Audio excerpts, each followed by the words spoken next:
यह एक ऐसा टैक्स है जिसके लिए आपने कभी वोट नहीं दिया, एक टैक्स जो आपके पे स्लिप या आपकी सरकार के बजट में दिखाई नहीं देता। यह अदृश्य, मौन और वैश्विक है, और यही वो मुख्य कारणों में से एक है जिसकी वजह से संयुक्त राज्य अमेरिका पृथ्वी का सबसे अमीर साम्राज्य बन गया। इस छिपे हुए टैक्स को कहते हैं एक्सपोर्टेड इन्फ्लेशन या निर्यात की गई महंगाई, और जहां अमेरिकावासी इसका बमुश्किल एहसास करते हैं, वहीं दुनिया का बाकी हिस्सा हर रोज इसकी कीमत चुकाता है। इससे पहले कि हम समझें कि यह छिपी हुई प्रणाली कैसे काम करती है, मैं जानना चाहता हूं कि आप कहां से देख रहे हैं। कमेंट्स में अपना देश लिखें और मुझे बताएं कि आपके यहां अभी क्या समय है। मैं देखना चाहता हूं कि महंगाई दुनिया के अलग अलग कोनों को कैसे प्रभावित करती है। और जब तक आप यहां हैं, अगर आपको सीखना अच्छा लगता है कि सत्ता और पैसा वास्तव में कैसे काम करते हैं, तो सब्सक्राइब करें और लाइक बटन जरूर दबाएं। इससे और लोगों को उन वित्तीय प्रणालियों को समझने में मदद मिलेगी जो उनके जीवन को आकार दे रही हैं। अब ये वो हिस्सा है जो कोई नहीं बताता। अमेरिका में महंगाई हमेशा अमेरिका में पैदा नहीं होती, इसे निर्यात कर दिया जाता है, वैश्विक अर्थव्यवस्था में धकेल दिया जाता है। व्यापार, कर्ज और डॉलर के वर्चस्व के एक जटिल जाल के जरिए अमेरिका पैसा छापता है। वो पैसा विदेशों में बहता है और किसी तरह दुनिया का बाकी हिस्सा उसका बिल चुकाता है। इसे समझने के लिए हमें उस समय में वापस जाना होगा जब डॉलर सिर्फ एक मुद्रा से ज्यादा बन गया। वह एक साम्राज्य का हथियार बन गया। द्वितीय विश्व युद्ध के बाद अमेरिका के सामने एक समस्या थी। वह दुनिया का सबसे बड़ा लेनदार, सबसे अमीर औद्योगिक शक्ति और एकमात्र ऐसा देश था जिसकी अर्थव्यवस्था छूती थी। यूरोप और एशिया खंडहर में पड़े थे। वैश्विक व्यापार को फिर से खड़ा करने के लिए अमेरिका ने एक नई वित्तीय व्यवस्था स्थापित की, ब्रेटन वुड्स सिस्टम। इसने अमेरिकी डॉलर को सब कुछ का केंद्र बना दिया। हर देश ने अपनी मुद्रा को डॉलर से जोड़ दिया और डॉलर को सोने से जोड़ दिया गया। इससे अमेरिका को भारी नियंत्रण मिल गया। लेकिन एक पेच था, आप सोना निर्यात नहीं कर सकते, तो अमेरिका ने डॉलर निर्यात किए। इसका मतलब था कि जब अमेरिका युद्ध या कल्याणकारी योजनाओं के लिए घाटा चलाता था, तो वो डॉलर विदेश चले जाते थे। विदेशी केंद्रीय बैंक उन्हें जमा करते थे और सिद्धांत रूप में वे उन्हें सोने के बदले बदल सकते थे। लेकिन 1960 के दशक के अंत तक यह गणना टूट गई। बहुत ज्यादा डॉलर, पर्याप्त सोना नहीं, और 1971 में निक्सन ने गोल्ड स्टैंडर्ड को समाप्त कर दिया। रातों रात डॉलर सोने जैसा अच्छा नहीं रहा और कुछ और ज्यादा ताकतवर बन गया। एक फिएट करेंसी जिसे किसी धातु नहीं बल्कि विश्वास से समर्थन मिलता है, उस पल ने सब कुछ बदल दिया।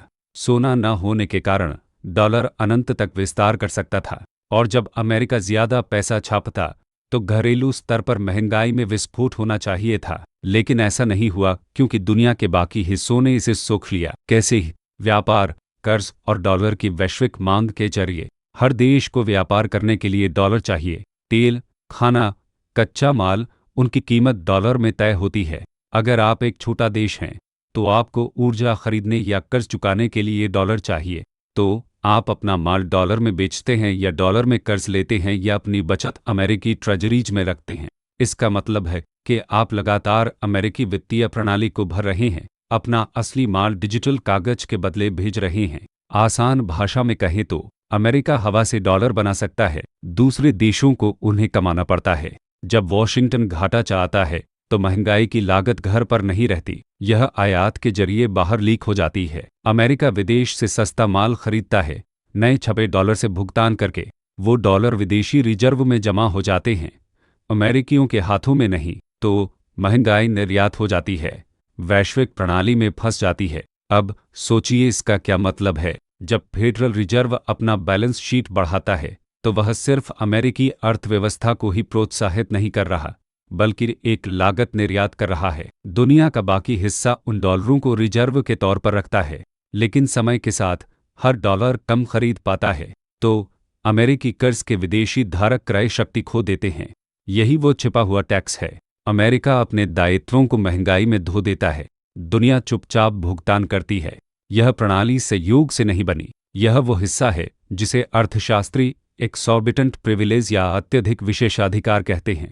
जब आपकी मुद्रा दुनिया का रिजर्व है तो आपको विदेशी मुद्रा खत्म होने की चिंता करने की जरूरत नहीं, आपको ज्यादा उत्पादन करने की भी जरूरत नहीं।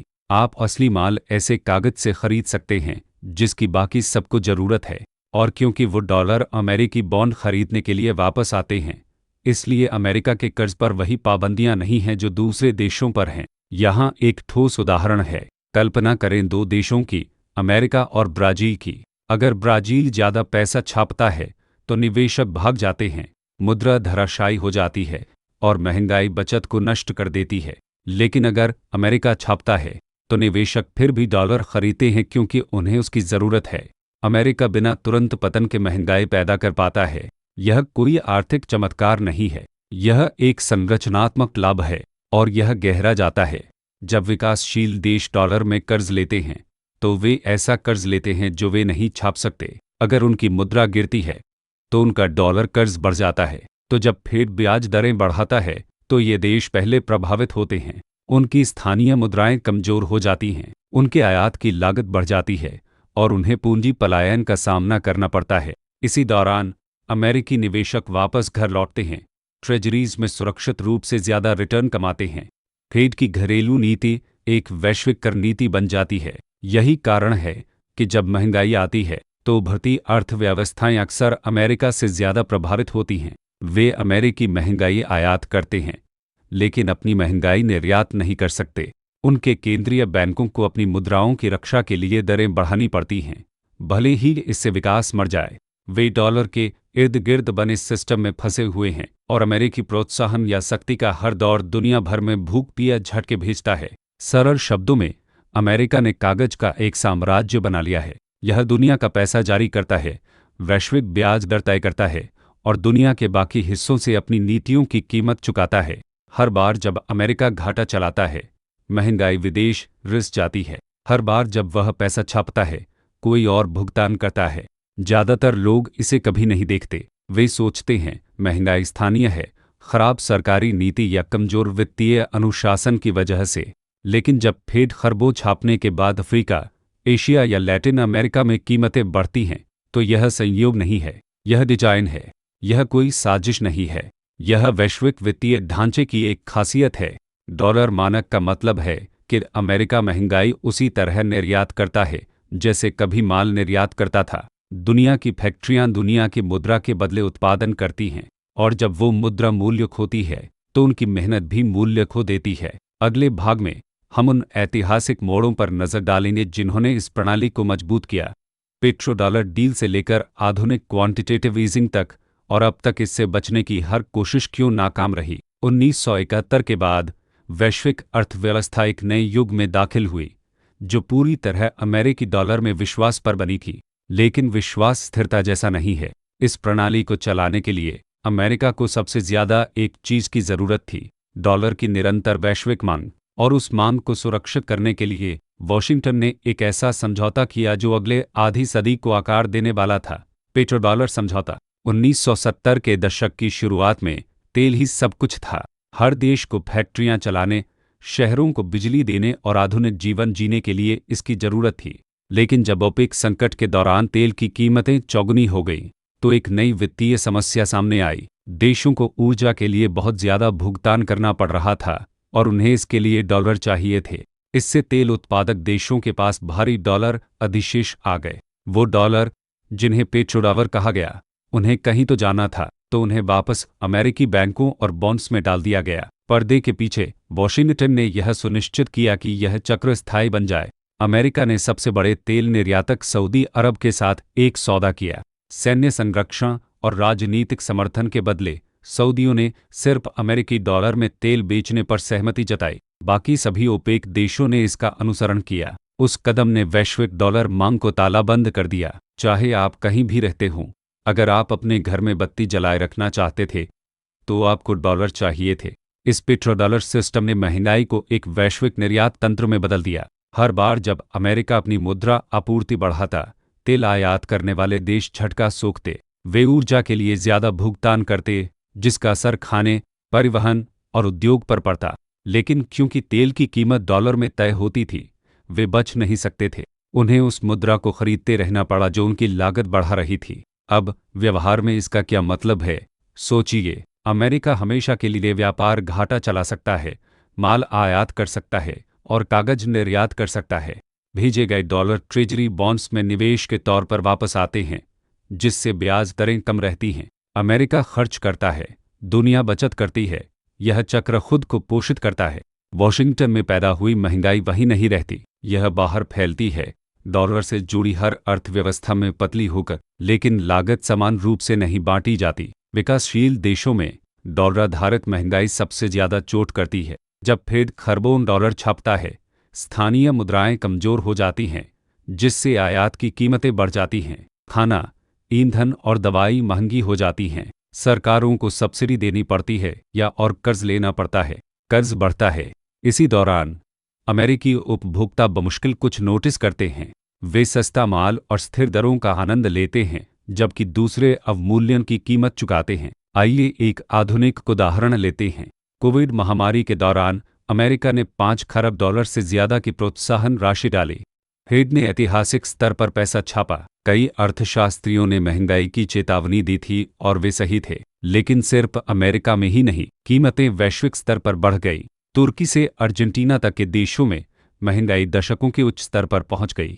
फिर भी इन देशों ने 5 खरब डॉलर नहीं छापे थे। वे किसी और के प्रोत्साहन के शिकार थे। इस तरह महंगाई साम्राज्यवादी बन जाती है।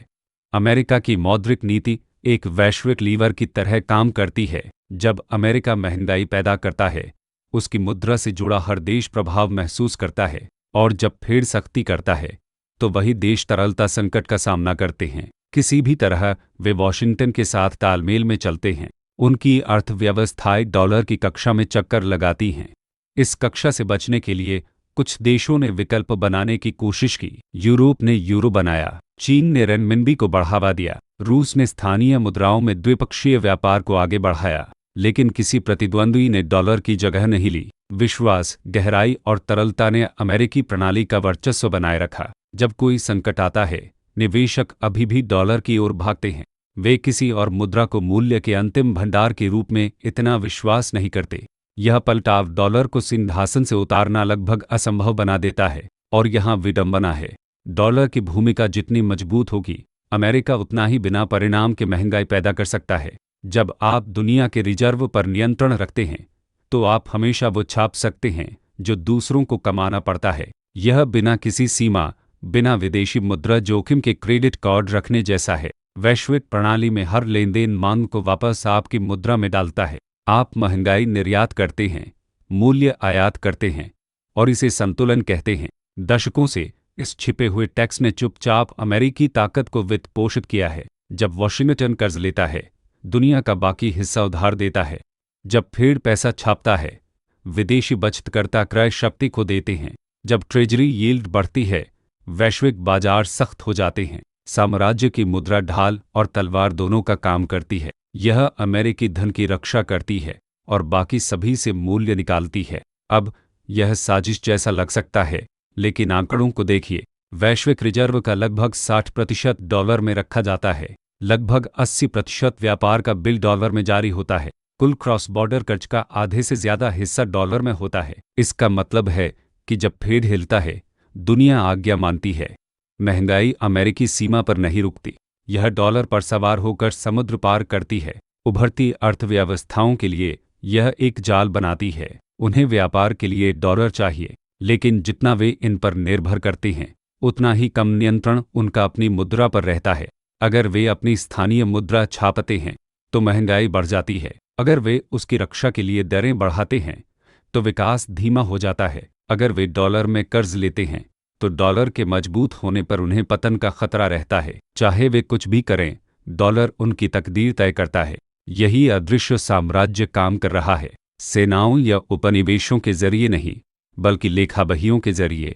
डॉलर में हर लेनदेन निर्भरता को मजबूत करता है। अमेरिका द्वारा चलाया गया हर घाटा किसी और का कर्ज बन जाता है। वॉशिंगटन द्वारा दी गई हर खैरात विदेशों में महंगाई बन जाती है। प्रणाली धन को एक दिशा में बहते रहने के लिए डिजाइन की गई है, और फिर भी एक बढ़ता विद्रोह है। वैश्विक दक्षिण के देश सवाल पूछ रहे हैं कि उन्हें उन नीतियों की कीमत क्यों चुकानी चाहिए जिन पर उनका नियंत्रण नहीं है। ब्रिक्स देश वैकल्पिक भुगतान प्रणालियों की बात करते हैं। चीन और रूस कुछ व्यापार स्थानीय मुद्राओं में निपटाते हैं। यहाँ तक कि खाड़ी देश चुपचाप रेनमिनबी में तेल बिक्री की तलाश कर रहे हैं। लेकिन अभी के लिए ये कदम डॉलर मांग के विशाल सागर में छोटी लहरें हैं। सच्चाई यह है कि बिना वैश्विक व्यापार की संरचना को ढाए इस प्रणाली से बचना लगभग असंभव है। हर देश स्वायत्तता चाहता है, लेकिन कोई भी ये अलगाव का खर्च उठा नहीं सकता। डॉलर सिर्फ एक मुद्रा नहीं है, यह वो नेटवर्क है जो बाजारों को जोड़ता है, ऊर्जा की कीमत तय करता है और कर्ज को परिभाषित करता है। इसे छोड़ना आधुनिक वित्त को ही छोड़ना है। फिर भी इतिहास बताता है कि कोई भी साम्राज्य हमेशा नहीं टिकता। रोम ने अपने सिक्कों का अवमूल्यन किया, ब्रिटेन ने अपना कर्ज ज्यादा बढ़ा लिया और अमेरिका भी सीमाओं का सामना कर रहा है। पैसा छापने का हर नया दौर नियंत्रण के भ्रम को कमजोर करता है। महंगाई का हर चक्र विश्वास की नाजुकता को उजागर करता है। दुनिया निर्यात की गई महंगाई को तब तक सहती है जब तक एक दिन वह नहीं सहती। अगले भाग में हम पता लगाएंगे कि अगर यह विश्वास आखिरकार टूटता है तो क्या होता है और डॉलर वर्चस्व का पतन उससे जुड़े हर देश के लिए क्या मायने रखेगा। अगर डॉलर प्रणाली कभी टूटती है तो उसका असर वैश्विक अर्थव्यवस्था के हर कोने तक पहुंचेगा। आधी सदी से भी ज्यादा समय से दुनिया एक नियम पर चली है, डॉलर पर भरोसा करो। उस भरोसे को तोड़ो और चक्का जाम हो जाएगा। व्यापार धीमा होगा, बाजार जमेंगे, मुद्राएं उछलेंगी, सरकारें नुकसान सीमित करने के लिए छटपटाएंगी और इस बार शायद कोई आसान रीसेट बटन न हो। दरारें पहले से ही दिखाई दे रही हैं। केंद्रीय बैंक विविधीकरण कर रहे हैं। उभरते देशों द्वारा सोना खरीदने की मात्रा रिकॉर्ड ऊंचाई पर पहुंच गई है। चीन बेल्ट एंड रोड पहल के जरिए युआन में क्रॉस बॉर्डर भुगतान को बढ़ावा दे रहा है। रूस पूरी तरह अमेरिकी ट्रेजरी से दूर हो गया है। यहां तक कि लंबे समय के सहयोगी जैसे सऊदी अरब और ब्राजील भी विकल्प तलाश रहे हैं। वे डॉलर को पूरी तरह नहीं छोड़ रहे, लेकिन अपनी बाजी हेज कर रहे हैं। क्योंकि डॉलर हथियार और कमजोरी दोनों बन गया है। जब वॉशिंगटन प्रतिबंध लगाता है तो वह संपत्ति जमा कर देता है, भुगतान प्रणालियों को ब्लॉक कर देता है और देशों को स्विफ्ट से काट देता है। ये कार्रवाइयां साबित करती हैं कि अमेरिका प्रणाली पर नियंत्रण रखता है, लेकिन ये भी साबित करती हैं कि इस पर निर्भर रहना कितना जोखिम भरा है। अगर एक देश के रिजर्व एक नीतिगत फैसले से गायब हो सकते हैं तो सुरक्षित इतना सुरक्षित नहीं रह जाता। यह एहसास एक धीमी शांत पलायन को प्रेरित कर रहा है, लेकिन आज़ाद होना महंगा है। ज्यादातर व्यापारिक अनुबंधों की कीमत डॉलर में तय होती है। वैश्विक वस्तुएं जैसे तेल, तांबा और गेहूं डॉलर में मूल्यांकित हैं। उन समझौतों को फिर से लिखने में सालों लग जाएंगे और भले ही देश स्थानीय मुद्राओं में बदल जाएं, उन्हें अभी भी वैश्विक मांग संभालने के लिए गहरे तरल वित्तीय बाजार चाहिए।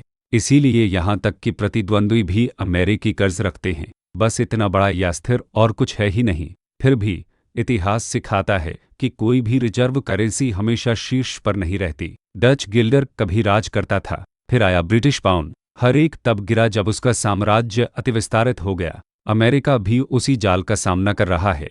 बढ़ता कर्ज, अंतहीन घाटे और राजनीतिक गतिरोध विश्वास को खोखला कर रहे हैं। विदेशी खरीदार नोटिस करते हैं, जब विश्वास घटता है डॉलर का विशेषाधिकार फीका पड़ जाता है। तो क्या होता है अगर दुनिया वास्तव में शिफ्ट होना शुरू कर दे? संक्षिप्त जवाब है, महंगाई घर वापस आ जाती है। दशकों से अमेरिका ने वैश्विक डॉलर मांग के जरिए अपनी महंगाई निर्यात की है, लेकिन अगर कम देश डॉलर रखते या उपयोग करते हैं तो वह दबाव उलट जाता है। अमेरिका को अपनी ही मौद्रिक नीति की पूरी लागत झेलनी पड़ेगी। विदेशों में रखे खरबों डॉलर का कर्ज वापस आ सकता है, जिससे मुद्रा का अवमूल्यन होगा, आयात की कीमतें बढ़ जाएंगी, जीवन स्तर गिर जाएगा, प्रभाव अर्थशास्त्र से आगे जाएगा। डॉलर अमेरिकी वैश्विक शक्ति की नींव है। सैन्य पहुंच, विदेशी सहायता और कूटनीतिक लाभ सब घाटे के जरिए खर्च को वित्त पोषित करने की क्षमता पर निर्भर करते हैं। अगर दुनिया अमेरिकी कर्ज सोखना बंद कर देती है तो वह प्रणाली टूट जाती है। अमेरिका को अपना बजट संतुलित करना पड़ेगा या बेकाबू महंगाई का सामना करना पड़ेगा। उसका प्रभाव रातों रात सिकुड़ जाएगा। अब दूसरा पक्ष सोचिए, उभरते देशों के लिए डॉलर पश्चात दुनिया मुक्तिदायक लग सकती है।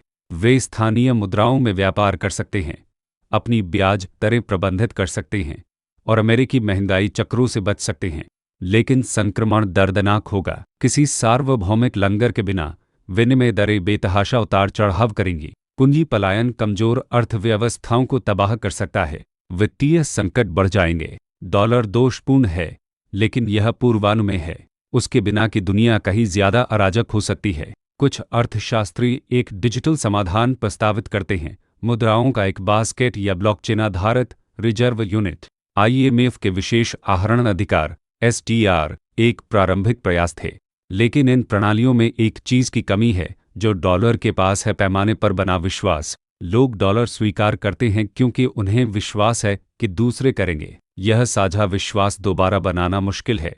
फिर भी अमेरिका जितने लंबे समय तक अपने विशेषाधिकार का दुरुपयोग करेगा, विकल्प उतनी ही तेजी से आकर्षण पाएंगे। संकट के दौरान खरबों छापना, मुद्रा को हथियार बनाना और कर्ज की सीमा को नजरअंदाज करना सब विश्वसनीयता को कम करते हैं।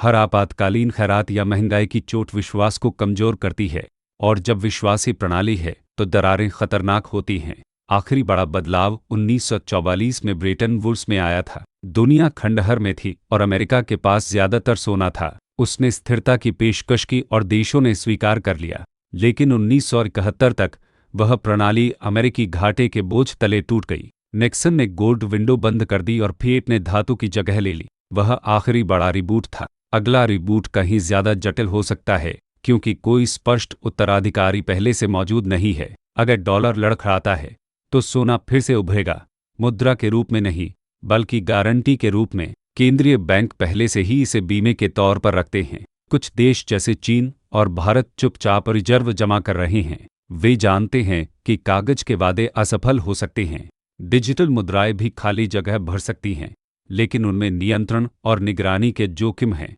मुख्य सवाल यह नहीं है कि डॉलर की जगह क्या लेगा, बल्कि यह है कि वह जाने के बाद विश्वास कैसे फिर से बनेगा। आइए एक संभावित परिदृश्य देखते हैं।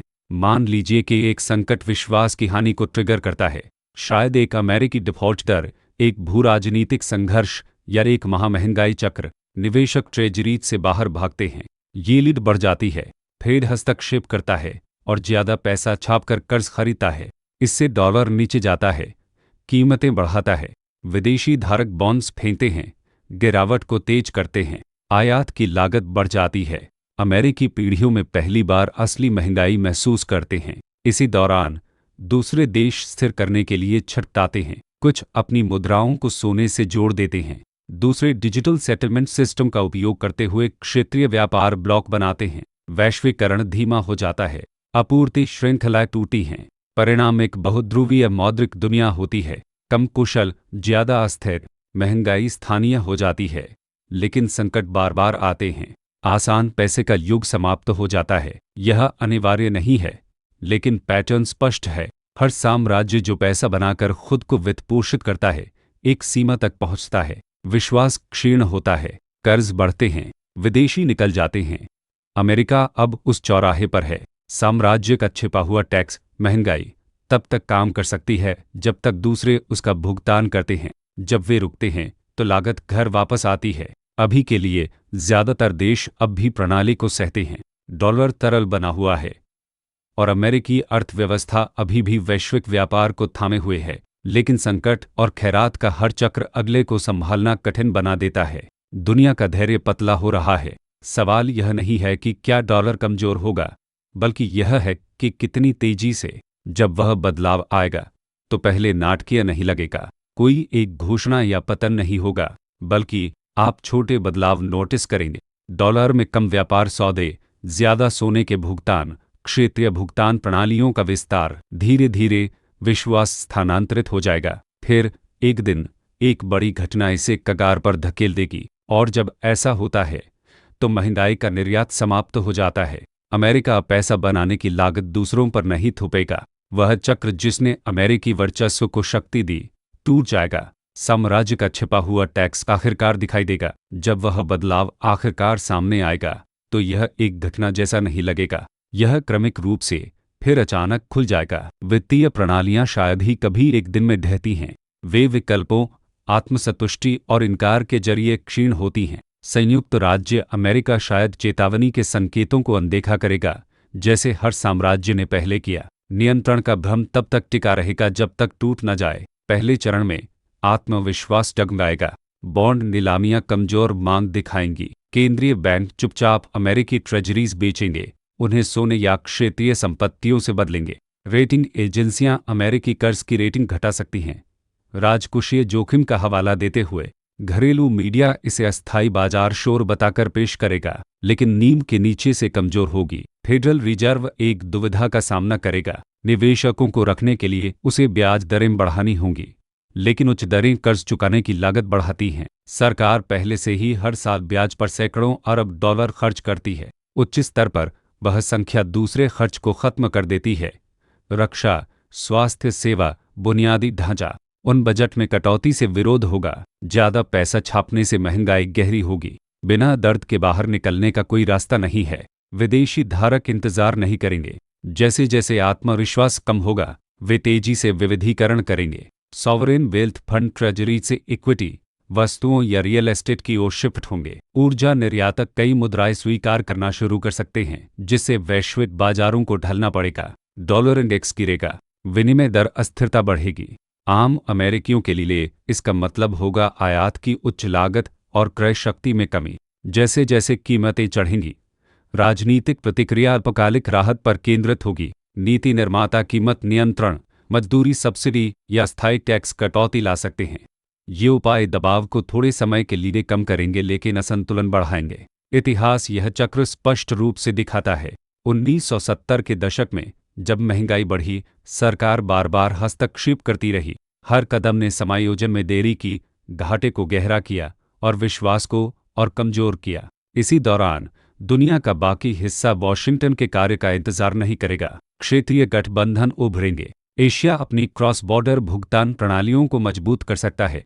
युआन, येन और रुपए के सेटलमेंट को एकीकृत कर सकता है। मध्य पूर्व तेल व्यापार का विस्तार कर सकता है और मिश्रित मुद्राओं में, जो आंशिक रूप से सोने से जुड़ी हों, लैटिन अमेरिका और अफ्रीका क्लियरिंग हाउस बना सकते हैं, जो डॉलर को पूरी तरह बाईपास करते हैं। ये नेटवर्क डॉलर की जगह रातों रात नहीं लेंगे, लेकिन वे विकल्प पैदा करेंगे। तकनीक बदलाव को तेज करेगी। केंद्रीय बैंक डिजिटल मुद्राएं स्विफ्ट या करस्पॉन्डेंट बैंकों के बिना सीधे व्यापार की अनुमति देंगी। इससे डॉलर आधारित बुनियादी ढांचे पर निर्भरता कम होगी। समय के साथ तरलता स्थानांतरित हो जाएगी। हर लेनदेन जो डॉलर में मूल्यांकित नहीं होता है, उस नेटवर्क इफेक्ट को कमजोर करता है जो उसके वर्चस्व को बनाए रखता है। घरेलू स्तर पर अमेरिका को जवाबदेही का सामना करना पड़ेगा। दशकों से आसान कर्ज और आयातित माल ने महंगाई को कम और उपभोग को ज्यादा रखा। बिना कर्ज की बाहरी मांग के वह मॉडल समाप्त हो जाता है। कर्ज लेना और महंगा हो जाएगा। व्यवसाय निवेश में कटौती करेंगे। परिवारों को जीवनयापन की उच्च लागत से जूझना होगा। जैसे जैसे महंगाई आय से आगे निकलेगी, वास्तविक मजदूरी स्थिर रहेगी। सामाजिक तनाव बढ़ेगा। असमानता, जो पहले से ही चरम पर है, और चौड़ी होगी। जिनके पास संपत्ति, जायदाद, वस्तुएं, विदेशी निवेश होंगे, वे मूल्य सुरक्षित रख पाएंगे। जो मजदूरी या बचत पर निर्भर हैं, वे पीछे रह जाएंगे। गुस्सा बढ़ेगा। राजनीतिक आंदोलन बाहरी दुश्मनों या आंतरिक अभिजात वर्ग को दोष देंगे। संरक्षणवाद की मांग तेज होगी। देश अंदर की ओर मुड़ जाएगा। इस बिंदु पर वैश्विक वित्तीय प्रणाली अज्ञात क्षेत्र में प्रवेश करेगी। एक भी रिजर्व करेंसी के बिना बाजार बन जाएंगे। विनिमय दरें तेजी से उतार चढ़ाव करेंगी। बहुराष्ट्रीय कंपनियों को माल का मूल्य तय करने या जोखिम हेज करने में संघर्ष होगा। व्यापार की मात्रा कम हो जाएगी। छोटी अर्थव्यवस्थाएं जिनके पास गहरे वित्तीय बाजार नहीं हैं, वे अस्थिरता का सामना करेंगी। कुछ मुद्रा संकट का अनुभव करेंगे। कुछ देशों को फायदा होगा। जिनकी विविध अर्थव्यवस्थाएं, कम कर्ज और मजबूत शासन है, वे पूंजी आकर्षित करेंगे। वस्तु निर्यातकों को लाभ मिलेगा क्योंकि भौतिक संसाधन फिर से महत्वपूर्ण हो जाएंगे। बड़े सोने के भंडार वाले देश विश्वसनीयता का आनंद लेंगे। दूसरों के लिए संक्रमण दर्दनाक होगा। यह परिदृश्य दूर का लग सकता है, लेकिन प्रारंभिक संकेत दिखाई दे रहे हैं। अमेरिका का कर्ज से जीडीपी अनुपात 120% से अधिक है। ब्याज भुगतान सालाना लगभग $1 खरब तक पहुंच रहा है। राजकोषीय बहस अल्पकालिक खर्च पर केंद्रित है, संरचनात्मक सुधार पर नहीं। राजनीतिक प्रणाली देरी को पुरस्कृत करती है, अनुशासन को नहीं। वैश्विक विश्वास धीरे धीरे क्षीण होता है, लेकिन एक बार चला जाए तो शायद ही कभी लौटता है। कुछ विश्लेषक तर्क देते हैं कि डॉलर सुरक्षित है क्योंकि कोई विकल्प नहीं है। वह तर्क पहले भी विफल हो चुका है। ब्रिटिश पाउंड एक सदी तक हावी रहा। 1913 में किसी ने कल्पना नहीं की थी कि यह अपनी भूमिका खो देगा। फिर भी 1944 तक ब्रेटन वुड्स ने डॉलर को राजा बना दिया था। बदलाव असंभव लगता था जब तक कि वह हो नहीं गया। अंतिम टूटन को क्या ट्रिगर करेगा? यह एक कर्ज सीमा संकट, एक बड़ा डिफ़ॉल्ट या एक महंगाई की लहर हो सकती है जो क्रय शक्ति को नष्ट कर देती है। यह भू-राजनीतिक भी हो सकता है, एक संघर्ष जो व्यापार मार्गों को बाधित करता है, या प्रतिबंध जो बड़ी अर्थव्यवस्थाओं को समानांतर प्रणालियों में धकेलते हैं। कारण जो भी हो, प्रभाव एक जैसा होगा। विश्वास उससे तेजी से गायब हो जाएगा जितनी तेजी से बना था। एक बार डॉलर अपना रिजर्व दर्जा खो देता है तो महंगाई अपना असली चेहरा दिखाएगी। अमेरिका ने खरबों डॉलर बिना परिणाम के छापे हैं क्योंकि विदेशी मान ने इसे सोख लिया। जब वह मांग फीकी पड़ती है तो वे डॉलर घर पर घूमेंगे। बहुत ज्यादा पैसा बहुत कम माल का पीछा करेगा। कीमतें निरंतर चढ़ेंगी। इसे रोकने के लिए ब्याज दरें बढ़ाई जाएंगी, जिससे कर्ज चुकाने की लागत और बढ़ेगी। यह एक फीडबैक लूप बन जाता है। भुगतान के लिए छापो, मुद्रा का अवमूल्यन करो, दोहराओ। उस क्षण अमेरिकी समझ जाएंगे कि छिपे हुए टैक्स का हमेशा क्या मतलब था। महंगाई यादृच्छिक नहीं है, यह नीति है। यह मूल्य बचतकर्ताओं से कर्जदारों की ओर, नागरिकों से राज्य की ओर स्थानांतरित करती है। दशकों से अमेरिका ने वह टैक्स दूसरों को निर्यात किया। जब दुनिया भुगतान करना बंद कर देगी तो अमेरिकी करेंगे। फिर भी यह परिणाम अनिवार्य नहीं है। अमेरिका राजकोषीय सुधार, खर्च कम करने और स्थिर मौद्रिक नीति के जरिए विश्वसनीयता बहाल कर सकता है। यह विनिर्माण को फिर से खड़ा कर सकता है, घाटे को कम कर सकता है और उत्पादकता में पुनर्निवेश कर सकता है। लेकिन उन विकल्पों के लिए अनुशासन और राजनीतिक एकता की आवश्यकता होती है। ऐसे गुण जो कम आपूर्ति में हैं, उनके बिना जड़ता जीत जाती है। तो आगे क्या आता है? एक लंबा संक्रमण। डॉलर रातों रात गायब नहीं होगा, यह धीरे धीरे फीका पड़ेगा, टुकड़ा टुकड़ा करके बदला जाएगा। जब तक ज्यादातर लोग नोटिस करेंगे तब तक प्रणाली पहले से ही अलग हो चुकी होगी। अमेरिका अभी भी मायने रखेगा, कई में से एक शक्ति के रूप में, दुनिया के पैसे के एकमात्र जारीकर्ता के रूप में नहीं। उस नए युग में सवाल मुद्रा पर किसका नियंत्रण है से हटकर विश्वास पर किसका नियंत्रण है हो जाएगा, क्योंकि हर वित्तीय प्रणाली अपने मूल में विश्वास पर निर्भर करती है। सोना, कागज या कोड कुछ भी समझौते के बिना मूल्य नहीं रखता, और जब वह समझौता बदलता है, साम्राज्य गिरते हैं। साम्राज्य का छिपा हुआ टैक्स गायब नहीं होगा, यह रूप बदल लेगा। कोई दूसरी शक्ति अपनी महंगाई निर्यात करने के तरीके ढूंढ लेगी। चक्र चलता रहेगा, मानव प्रकृति और अल्पकालिक लाभ से प्रेरित। लेकिन एक सदी में पहली बार अमेरिका को उस प्रणाली की पूरी लागत महसूस हो सकती है जो उसने बनाई थी। यही साम्राज्य के छिपे हुए टैक्स की असली कहानी है। महंगाई कभी सिर्फ एक आर्थिक मुद्दा नहीं थी, यह साम्राज्य का मौन उपकरण था। और जब दुनिया भुगतान करना बंद कर देगी तो मौन टूट जाएगा। प्लीज़ लाइक, सब्सक्राइब, शेयर करें और एक कमेंट छोड़ें। अगर आपको वीडियो पसंद आए तो यहाँ दिए गए किसी भी QR कोड से मुझे एक कॉफ़ी खरीदने पर विचार करें।